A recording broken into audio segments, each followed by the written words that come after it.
बिस्मिल्लाहिर्रहमानिर्रहीम। अस्सलाम वालेकुम नाज़रीन, आप यूट्यूब चैनल देख रहे हैं, मैं इमरान खान हूँ। नाज़रीन, रोज़ाना हमें एक नई गवाही मिल जाती है कि जो भी पाकिस्तान में हो रहा है इसके पीछे मिलिट्री एस्टेब्लिशमेंट है। और ये जो आईनी तरमीम 26वीं हुई, ये भी मिलिट्री एस्टेब्लिशमेंट ने ज़बरदस्ती गर्दन पे घुटना रख के करवाई। और ये जो अब हो रही है 27वीं आईनी तरमीम, अभी भी जो अंगूठा है वो गले के ऊपर एस्टेब्लिशमेंट का ही है। इसकी एक और मैं आपको सबूत देता हूं कि एस्टेब्लिशमेंट जब काम करती है तो फिर उसको 100% होना होता है उनके मुताबिक, यानी वो उन्होंने कर लेना होता है। चाहे पाकिस्तान का उसे जितना मर्जी नुकसान हो जाए, चाहे अवाम का जितना मर्जी नुकसान हो जाए, लेकिन उन्होंने कर देना होता है अपने ज़ाती मफाद के अंदर। 26वीं तरमीम भी कर ली, 27वीं भी अब तकरीबन हो गई है। मैं उसकी वजह आपको बताता हूँ कि पहले से ही उसके ऊपर अमल दरामद शुरू हो गया है। अब ये एक ब्रेकिंग न्यूज़ है जो साकिब बशीर साहब ने दी है, कुछ और सहाफ़ी हैं उन्होंने भी दी है, और ये सब लोग जो है वो कोर्ट रिपोर्टिंग करते हैं, अदालतों में जाके कवरेज करते हैं। तो इन्होंने बताया जी कि ज़राए के मुताबिक मुमकिना 27वीं तरमीम के नतीजे में तश्कील होने वाली वफाकी आईनी अदालत, ये एक नई अदालत बनाने जा रहे हैं ना, जिसमें कोई 9 जजेस कहते हैं होंगे, और उसका चीफ जस्टिस भी 70 साल की उम्र के बाद रिटायर होगा। यानी जस्टिस अमीनुद्दीन साहब जो हैं वो उनके लिए लंबे रास्ते इन्होंने खोल दिए हैं, क्योंकि उन्होंने काम ही बड़ा कमाल करके दिया है।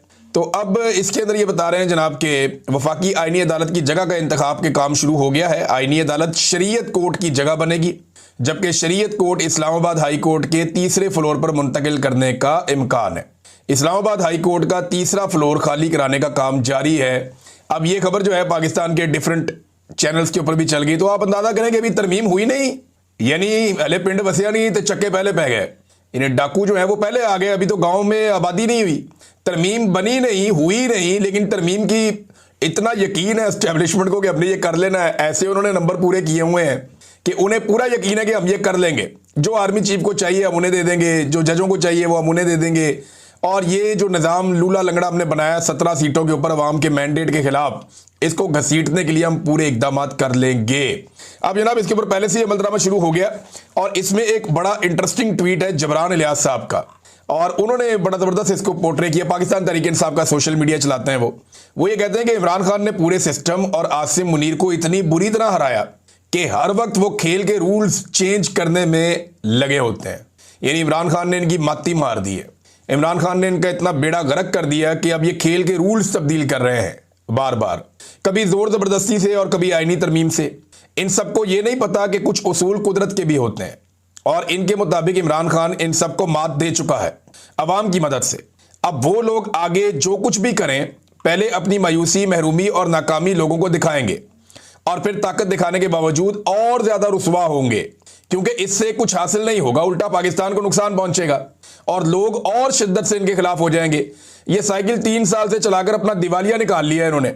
ये जो काम करते हैं, कल मैंने आपको बताया ना, चंद काम आपको बताए थे मैंने, 1-2 दर्जन काम बताए थे जो इन्होंने किए, कि बस ये आखिरी काम अगर हमने कर लिया ना, बस फिर सारा कुछ कंट्रोल में आ जाएगा। इमरान खान को किसी तरह जेल में डाल देना, सब ठीक हो जाएगा। ये जनाब इमरान रियाज को अगवा कर लेते हैं, गायब करके बंद कर देते हैं, सब ठीक हो जाएगा। ये जनाब अरशद शरीफ को कत्ल कर देते हैं, अरशद शरीफ पाकिस्तान से निकल गया, उसकी जिंदगी जीरन कर दी, वो कत्ल हो गया, अब सब ठीक हो जाएगा। पाकिस्तान का मीडिया कंट्रोल कर देते हैं, पीका ऑर्डिनेंस लाके ना इनका गला दबा देते हैं। जनाब हम ये काम करते हैं, ये चोरों डाकुओं को इकट्ठा करके सबको बैठा देते हैं, इक़्तिदार दे देते हैं, हम ये कर देते हैं, वो कर देते हैं, सारे गलत डोनाल्ड ट्रंप के जाके पांव पकड़ लेते हैं, उसकी तारीफों में जमीन आसमान के कलाबे मिला देते हैं, बूट पॉलिश करते हैं कमाल किस्म की जबान से। ये सारा कुछ करने के बाद भी इनको पता चलता है कि अब इन्हें कुछ और करना पड़ेगा। वो एक दरिया क्रॉस करते हैं तो अगला दरिया सामने आ जाता है, और वो पहले से ज्यादा कठिन होता है। कर लो 27वीं आईनी तरमीम पास, लग पता जाएगा आपको इसके बाद जो चैलेंजेस आपके सामने आएंगे, आपको अंदाजा भी नहीं है, क्योंकि बदनीयती के अंदर से कभी भी बेहतरी नहीं निकल सकती। ये बदनीयत है, अपनी अपनी नौकरी, अपनी अपनी हुकूमत और अपने अपनी कुर्सी के चक्कर में, और इनको हमेशा ये याद रखना पड़ेगा जो अभी जबरान साहब ने कहा कि कुदरत का भी एक कानून होता है और उसका भी एक इंसाफ होता है, और वो इनको नजर आता है वक्त के साथ साथ। तो ये वक्त इस्लाह का है, उन्होंने ये भी कहा, लेकिन ये इस्लाह की किसको पड़ी है? अभी तो सारे के सारे लोग जो पाकिस्तान में है, इक़्तिदार में खास तौर पे, उन्हें तो कुछ दिखाई ही नहीं दे रहा। आर्मी चीफ की एक्सटेंशन पे सोशल मीडिया में सख्त रद्देमल आ रहा है, ये बड़ा सख्त रद्देमल है। यानी इससे पहले हमने पाकिस्तानियों को कभी ऐसे नहीं देखा था किसी भी एक्सटेंशन में। जनरल बाजवा की एक्सटेंशन भी पाकिस्तानी नहीं चाहते थे, लेकिन आसिम मुनीर की एक्सटेंशन तो पाकिस्तानी बिल्कुल ही नहीं चाहते। पहले दिन से ही यहाँ पे ट्रेंड चल रहा है सोशल मीडिया पे कि एक्सटेंशन नामंजूर। फिर इमरान खान साहब ने ज़हनी मरीज करार दे दिया। अब ज़हनी मरीज कहने के बाद इमरान खान साहब ने एक नेक्स्ट लेवल पे इस लड़ाई को पहुंचा दिया, और उसके बाद जो बातें आकर बताई सुहेल अफरीदी ने। और अभी सुहेल अफरीदी ने जो बातें बताई हैं ना, ये कुछ भी नहीं है। मैं आपको सच बता रहा हूं, ये मस्जिद में कुत्ते बांधने वाली बात कुछ भी नहीं है। जो ऑपरेशन ज़दा इलाकों में वहां के लोगों के साथ हुआ है और जो वाकयात हैं, वो अगर वहां के लोग सुना दें ना, तो पाकिस्तानियों के पंजाब में बैठे हुए और सिंध में बैठे हुए कानों से धुएं निकल आएंगे। हत्ता के पेशावर के लोग नहीं जानते कि ऑपरेशन ज़दा इलाकों में क्या कुछ हुआ और किस तरीके से हुआ। ये बातें अब सुहेल अफरीदी ने बताना सिर्फ शुरू की हैं और ये नुक्ता आगाज है। मेरे ख्याल में जितनी जल्दी हो इस मामले को समेट लें और अवाम का मैंडेट तस्लीम करें, उससे माफी मांगें कि हमने तेरे साथ ज्यादती की, भाई आप अपना काम करें, हमें हमारा काम करने दें। तो अब रद्देमल पब्लिक का बहुत सख्त आ रहा है और ये आने वाले दिनों में बढ़ता चला जाएगा। शहजाद अकबर साहब ने एक खबर दी है और शहजाद अकबर साहब की जो खबर है वो ये कहती है कि नई तरमीम के तहत फील्ड मार्शल तमाम अफवाज बरी, नेवी, एयरफोर्स के सरबराह होंगे। अच्छा, इसमें मैं एक चीज़ और बताऊं कि अश्तर साहब साहब ने जो तजवीज़ दी थी उसमें यह कहा था कि तमाम फोर्सेस के, अब ये फोर्सेस क्या सिविलियन फोर्सेस के भी सरबराह होंगे, ये सवाल तब से अब तक मेरे जहन में है, लेकिन फिलहाल ये कि तमाम अफवाज के सरबराह होंगे। इनका ये ओहदा आईनी होगा, यानी वो पहले की तरह सरकारी मुलाजिम नहीं होंगे, सरकारी मुलाजिम नहीं होगा आर्मी चीफ, आईनी ओहदा बन जाएगा। जैसे सदर का होता है, वजीर आजम का होता है, वजीर आजम और चीफ जस्टिस इनके कंट्रोल में होगा। ये ओहदा 5 साल का होगा। यूं आसिम मुनीर ओहदे की मियाद 2025 से शुरू होगी और इस ओहदे में एक्सटेंशन की ऑप्शन भी मौजूद होगी, यानी वो चाहे तो 2030 में एक्सटेंशन लेके 2035 तक रह सकता है इस ओहदे के ऊपर। तो जनाब ये इस तरह से शहजाद अकबर साहब ने इसकी एक मंजरकुशी की है। नाज़रीन, एक बड़ी इंटरेस्टिंग बात मैं आपको बताता हूं कि अभी तक किसी के पास भी 27वीं आईनी तरमीम का कोई मुसव्वदा नहीं है। अंदाजा कीजिए आप, ये जो 27वीं आईनी तरमीम है ना, इसका कोई भी मुसव्वदा अभी तक किसी के पास भी नहीं है। हुकूमत के लोगों से पूछो तो वो कहते हैं जी हमने तो बातें सुनी हैं, सिर्फ वज़रा से आप बात करें अगर आपका किसी से ताल्लुक है तो वो कहते हैं जी नहीं। आप अपोजिशन से पूछें, फजलुर रहमान से पूछें, फजलुर रहमान साहब तो अभी हुकूमत को कह रहे हैं जी मेरा बहुत बड़ा मुतालबा है। मुतालबा ये है कि जो आईनी तरमीम है जो आप पास करवाना चाहते हैं उसका मुसव्वदा मेरे सामने ले आए, ला के ज़रा मुझे पढ़ा दें और असली मुसव्वदा हमें दे दें। अंदाज़ा करें पाकिस्तान के अंदर एक आईनी तरमीम हो रही है और किसी को नहीं पता कि इसका एक्चुअल मुसव्वदा क्या है और इसके अंदर क्या लिखा है और वो कौन सी चीज़ है आइन में जिसमें इस वक्त की मिलिट्री एस्टेब्लिशमेंट मौजूदा कठपुतली हुकूमत से तरमीम करवाना चाहती है। इसके बारे में कोई खबर बाहर नहीं आ रही, किसी को नहीं पता कि इस मुसव्वदे के अंदर है क्या या ये करवाना क्या चाह रहे हैं, किसी को कुछ पता नहीं है। लेकिन पाकिस्तान के अंदर ना मैंने लोगों का किबला बदलते हुए देखा है। ये नजम सेठी साहब हो गए, बहुत सारे और सहाफ़ी हो गए, ये दिन रात इमरान खान साहब के दौर के अंदर जमहूरियत के राग अलापते थे। इमरान खान ने एक दिन कहा कि वो सख्ती करना चाहते हैं करप्शन के खिलाफ, जैसे चाइना की उन्होंने मिसाल दी, तो साथ ही इन सब ने रोना पिटना शुरू कर दिया। इन्होंने ऊंची ऊंची मुर्गों की तरह अदाने देना शुरू कर दी, रोना शुरू कर दिया कि जनाब नहीं, ये तो इमरान खान मुल्क में डिक्टेटरशिप लेकर आना चाहता है, ये तो जमहूरियत का कत्ल करना चाहता है।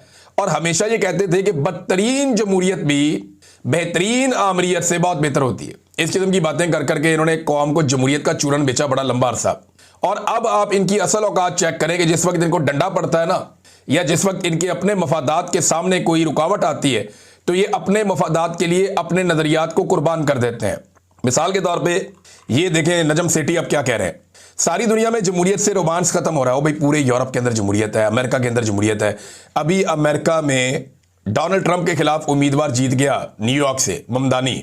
2 दिन पहले उसको सारे मुबारकबादें दे रहे थे, अब कह रही पूरी दुनिया से जमहूरियत का रोमांस खत्म हो रहा है। अब सारी दुनिया चाइना की तरफ देख रही है, ऑस्ट्रेलिया में जमहूरियत है, न्यूजीलैंड में जमहूरियत है, जापान में, दुनिया के हर मुल्क में आप जहां चले जाएं, इंडिया इतना बड़ा मुल्क है, वहां पे जमहूरियत है। अफगानिस्तान की तरफ जमहूरियत मांग रहे हैं कि जनाब वहां पे अवामी हुकूमत होनी चाहिए। तो सारी दुनिया चाइना की तरफ देख रही है जहां 1 पार्टी सिस्टम है, हम भी उस तरफ देख रहे हैं। जमहूरियत में गरीब को कोई फायदा नहीं होता, अमीर को फायदा होता है। सारी दुनिया की डिक्टेटरशिप चाइना की तरफ देख रही है। अब नेशनल सिक्योरिटी एस्टेब्लिशमेंट इस मुल्क को आईनी तौर पर इस पार्लियामेंट की मोहर के साथ चलाएगी। अंदाजा करें नाजरीन, बिल्कुल कैटेगोरिकली क्लियरली कह दिया उन्होंने कि ठीक है जनाब, उसको जस्टिफाई कर रहे हैं कि पाकिस्तान की मिलिट्री एस्टेब्लिशमेंट या सिक्योरिटी एस्टेब्लिशमेंट जो है वो पाकिस्तान को चलाएगी और स्टीयरिंग के ऊपर बैठाया हुआ होगा कठपुतलियों को। ये कठपुतली जो आजकल बैठे हुए हैं जिनके जरिए से आईनी तरमीम करवाई जा रही है। जब इमरान खान कोई सख्ती की बात करता था तो कहते थे डिक्टेटरशिप ले आया पाकिस्तान में, लेकिन अब आप हर दौर में ना नाजरीन, हर डिक्टेटर को या हर फौजी ऑफिसर को या आर्मी चीफ को हर दौर में बड़े जबरदस्त नमूने मुयस्सर रहे हैं। हर दौर में बड़े जबरदस्त उनको तारीफें करने के लिए खुशामदी जो है वो मुयस्सर रहे हैं। मिसाल के तौर पे ये मौलाना अब्दुल रहमान अशरफी, बड़ा नाम है इनका, बहुत सारे इनके स्टूडेंट्स हैं, लेकिन इनसे मंसूब एक डॉक्यूमेंट जो है वो सोशल मीडिया पे गर्दिश कर रहा है। ये जामिया अशरफिया लाहौर के थे, मौलाना अब्दुल रहमान अशरफी, जैसे आजकल वो है ना मौलाना ताहिर अशरफी, इसी तरह मौलाना अब्दुल रहमान अशरफी, क्योंकि जामिया अशरफिया से इनका ताल्लुक था। तो उन्होंने लिखा था एक पेज, उसके ऊपर जो उसका मेन वर्क था उस पर लिखा हुआ था, साथ ज़िया-उल-हक की तस्वीर बनी हुई थी और ज़िया-उल-हक की तस्वीर में से चारों तरफ किरणें निकल रही थी, नूर की किरणें निकल रही थी। उस दौर में जितनी निकाली जा सकती थी उस तरह उन्होंने उस टेक्नोलॉजी के तहत निकाली, नूर की किरणें, जनरल ज़िया-उल-हक का बीच में फोटो, बड़ा खूबसूरत, बड़ा वजी, और उसके ऊपर जनाब जो तहरीर लिखी हुई थी मौलाना अब्दुल रहमान अशरफी साहब से मंसूब, वो ये थी, जनरल साहब को सरकार दो आलम सल्लल्लाहु अलैहि वसल्लम की तरफ से कई सलाम पहुंचे, कई पैगाम आए। यानी इन्होंने दीन का मंजर मौलवियों ने हर दौर में डिक्टेटरों के सामने बेचा है। इन्होंने हर दौर में दीनी मामलात को, तसव्वुफ को और दीनी इस्लाहात को डिक्टेटरों के फ़ायदों के लिए इस्तेमाल किया। आज भी कई लोग कहते हैं कि जनाब आसिम मुनीर साहब के बारे में बहुत सारी दीनी बातें करते हैं। आजकल ये काम जो है वो कर रहे हैं ज़्यादातर, क्या नाम है, अंसार अब्बासी साहब, कि जनाब बड़ी मजहबी शख्सियत है, कुरान पाक को जानते हैं, कुरान पाक की तालीमात पर अमल करते हैं, और जाके एक दफ़ा इसको चक्कर लगवाओ अंसार अब्बासी को, इनको लेकर जाओ और ले जाके दिखाओ कोटलखपत जेल में जो औरतें बंद हैं, उनसे पूछेंगे कौन से कुरान पाक पे अमल दरामद हो रहा है। इनको लेकर जाओ मार्ग बलोच से और उनके जो साथी गिरफ्तार किए गए हैं गैर कानूनी तौर पर, जरा उनसे मुलाकात करवाएं। फिर इनको लेकर जाएं तहरीके लब्बैक के उन लोगों के घरों में जिनके बंदे या उनकी लाशें वापस ही नहीं मिल रही, तो उनको पता चले कौन से इस्लामी उसूलों पे अमल दरामद हो रहा है। तो अंसार अब्बासी साहब, आप जैसे लोग माजी में भी मुयस्सर थे फौजी अफसरान को, और आजकल भी मुयस्सर हैं, तो कोई बड़ा फ़र्क नहीं आया ना आप लोगों के रवैयों में ना उनके रवैयों में। और इसकी वजह से पाकिस्तानी अवाम जो है वो हमेशा पिसती रही है, पाकिस्तानी अवाम जो है उसकी हालत ख़राब होती रही है। कबायली अवाम को जंग के अलावा हमने दिया ही कुछ नहीं। यानी जब भी कबायली अवाम के बारे में बात होती है हम उन्हें सिर्फ जंग देते हैं और कुछ नहीं देते। लेकिन अभी क्योंकि कबायली इलाकों से पहला वज़ीर आला आया खैबर पख्तूनख्वा का, सुहेल अफरीदी, उसने एक बड़ा ज़बरदस्त ऐलान किया, और ये ऐलान अब तक का सबसे बड़ा पैकेज है जो कबायली इलाकों को मिलेगा। और इसमें इमरान खान साहब के विजन के मुताबिक उन्होंने कहा जी 1000 अरब रुपए का तारीखी मंसूबा हम शुरू करने जा रहे हैं कबायली इलाकों में।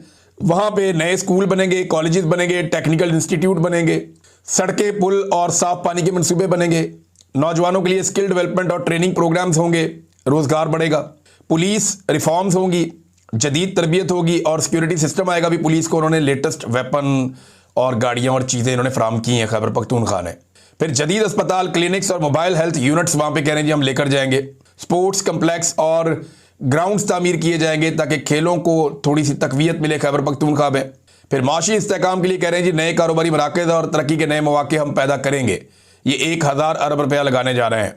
फिर तवानाई भी बताते हैं जी, transmission line, feeders, solar system और सोलर ग्रिड, ये सारी चीज़ें वो जो कहते हैं जी हम लेकर जा रहे हैं कबायली इलाकों में, ताकि कबायली अवाम की जो महरूमियाँ वो दूर हो जाए। अब उनको जंग ही देनी है सिर्फ कि उनकी मादनियात उठानी है, तो वहाँ पे जंग जारी रहे जैसे सूडान में है।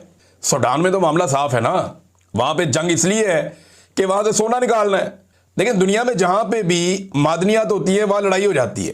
तरक्की याफ्ता ममालिक के अलावा पूरा अफ्रीका आप उठाकर देख लें, कॉन्गो से सोना निकालता था फ्रांस, और भी कई मुल्कों के लोग आते थे वहाँ से सोना निकालते थे, और ये बड़ा लंबा अरसा कई दहाइयों तक वहाँ से सोना निकालते रहे, ड्रिजेस लगा के बहुत बहुत बड़ी मिकदार में सोना वहाँ से लेकर गए।